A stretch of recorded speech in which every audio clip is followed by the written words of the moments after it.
Guys, നമുക്കിന്നൊരു chicken കറി ഉണ്ടാക്കാം. അതിനുവേണ്ടി ആദ്യമായി 6 സബോള, 4 പച്ചമുളക്, 2 തക്കാളി എടുക്കാം. ഒന്ന് അരിഞ്ഞെടുത്ത് വെച്ച് വന്നിട്ടുണ്ട്. ഇനി ഇതിലേക്ക് ചെറുള്ളി, വെളുത്തുള്ളി, ഇഞ്ചി എന്നിവ ചേർത്ത പേസ്റ്റ്, എണ്ണ ഒഴിച്ച് എണ്ണ ചൂടായതിനു ശേഷം കടുകിട്ട് പൊട്ടിക്കാം. അതിനുശേഷം ഇതിലേക്ക് നമ്മൾ അരിഞ്ഞു വെച്ചേക്കുന്ന സബോളയും പച്ചമുളകും മാത്രം ഇപ്പോൾ ചേർക്കാം. അതിനുശേഷം ഇതൊന്ന് നന്നായിട്ട് വഴറ്റിയെടുക്കാം. നമുക്കിത് നന്നായിട്ടൊന്ന് വഴറ്റിയെടുക്കാം.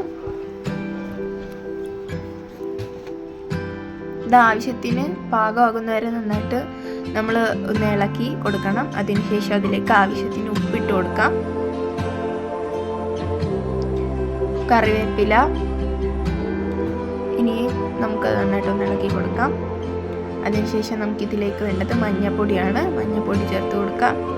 എല്ലാം നമുക്ക് അറിയാവുന്നൊരു കണക്ക് കാണുമല്ലോ, അതിനനുസരിച്ച് ചേർത്ത് കൊടുക്കുക. അപ്പോൾ ഇതിലേക്ക് ഇനി നമ്മൾക്ക് വേണ്ടത് ഇഞ്ചി വെളുത്തുള്ളി പേസ്റ്റാണ് നമ്മൾ അരച്ച് വെച്ചാൽ, അതും ചേർത്ത് നന്നായിട്ടൊന്ന് ഇളക്കി കൊടുക്കാം. ഇത് അമ്മയുടെ റെസിപ്പിയാണ് കേട്ടോ. നിങ്ങൾ ട്രൈ ചെയ്തിട്ട് എങ്ങനെയുണ്ടെന്ന് കമൻറ്റ് ചെയ്യണേ. ഇപ്പോൾ ഇനിയാണ് നമ്മൾ അരിഞ്ഞു വെച്ചേക്കുന്ന തക്കാളി ചേർക്കേണ്ടത്. നമ്മൾ അരിഞ്ഞു വെച്ചേക്കുന്ന തക്കാളിയും കൂടെ ചേർത്ത് നന്നായിട്ടൊന്ന് ഇളക്കി കൊടുക്കാം. അപ്പോൾ ഇത് നന്നായിട്ടൊന്ന് വഴണ്ട് എല്ലാം ഒന്ന് റെഡി ആയിട്ട് വരും. ഇനി നമ്മൾ അതിലേക്ക് ചേർക്കേണ്ടത് മല്ലിപ്പൊടിയാണ്. മല്ലിപ്പൊടി 3 സ്പൂണും മുളക് പൊടി ഒരു ആവശ്യത്തിന് 3 സ്പൂൺ ചേർത്തിട്ടുണ്ട്. നമുക്ക് നന്നായിട്ട് ഇളക്കിയെടുക്കാം. സവോള ഇട്ടുകൊണ്ട് നമുക്ക് ചിലപ്പോൾ കുറച്ച് മധുരം കൂടുതലായിട്ട് തോന്നും. അതുകൊണ്ട് ആവശ്യത്തിന് വേണ്ട ഉള്ള മുളക് പൊടിയും ചേർത്ത് കൊടുക്കാം. ഇനി അത് നന്നായിട്ട് ഇളക്കിയതിന് ശേഷം അതിലേക്ക് നമ്മൾ ചേർക്കുന്നത് ഗരം മസാലയാണ്. ഗരം മസാലയ്ക്ക് കുത്തലുള്ളതുകൊണ്ട് നമ്മൾ കുറച്ചേ ചേർക്കുന്നുള്ളൂ.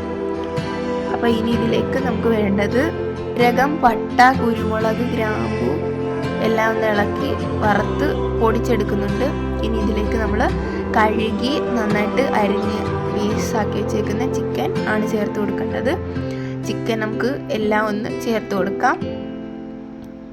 നമുക്കത് നന്നായിട്ട് തന്നെ ഒന്ന് ഇളക്കി പരട്ടിയെടുക്കാം. ഇനി നമുക്കിത് 2 തരത്തിൽ വെക്കാം കേട്ടോ. ഇത് നമ്മളിങ്ങനെ ഇളക്കി പരട്ടി എടുക്കുമ്പോൾ നിങ്ങൾക്ക് ഗ്രേവി ആയിട്ട് വേണമെങ്കിൽ നിങ്ങൾക്കിത് നന്നായിട്ട് ഇളക്കി ഒന്ന് ഇങ്ങനെ ഇതുമായിട്ടൊന്ന് കുറച്ച് നേരം ആവി വെച്ച് വേവിച്ചാൽ മതിയായിരിക്കും. ഇനി ഇതിലേക്ക് നമ്മൾ പൊടി, ഞാൻ നേരത്തെ പറഞ്ഞ ജീരകത്തിൻ്റെ ആ ഒരു മിക്സ് പൊടിയാണെങ്കിൽ ഇതിലേക്ക് ചേർത്ത് കൊടുക്കുന്നുണ്ട്. ഇനി നമ്മളിതിലേക്ക് ആവശ്യത്തിന് കുരുമുളക് പൊടി ചേർത്ത് കൊടുക്കുന്നുണ്ട്. ഇനി നമുക്കിതിലേക്ക് വെള്ളം ചേർക്കാം. ഗ്രേവി വേണ്ടവർ ഇങ്ങനെ തന്നെ എടുക്കാം. നമ്മുടെ ചിക്കൻ കറി റെഡി. കമൻറ്റ് ചെയ്യൂ എങ്ങനെ പറ്റി വന്നിട്ട്. ഇതാണ് നമ്മുടെ ചിക്കൻ കറി. എല്ലാവരും ഉണ്ടാക്കി നോക്കിയിട്ട് അഭിപ്രായം കമൻറ്റിൽ പറയൂ.